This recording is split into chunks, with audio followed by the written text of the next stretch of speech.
Yo, what is up everybody? Welcome to One Two Step YouTube channel where we post tutorial videos just like this.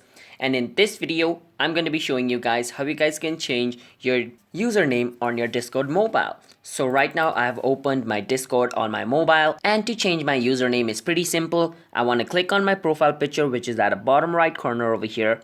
Once I click on over here, I want to click on where it says my account. Once I click on my account, it's going to take me over here. Now once I'm over here, I want to click on where it says username. I want to click on username. Now right now, if I want to change Witchy Kevin right now, so let's say I want to add to this Witchy Kevin 69.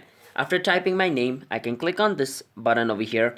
After clicking on this button, I need to enter my Discord account's password to confirm if it is me who's changing my Discord's username. And as you guys can see, it has changed successfully. Now my name has changed to Witchy_Kevin69. So that's basically how you guys can change your username on Discord mobile. It's that simple. So if you guys found this video helpful, then be sure to hit that like and subscribe button with notification on so you guys can get notified once our new video releases on our YouTube channel called One Two Step. So yeah, I will see you guys in my another video. Bye bye.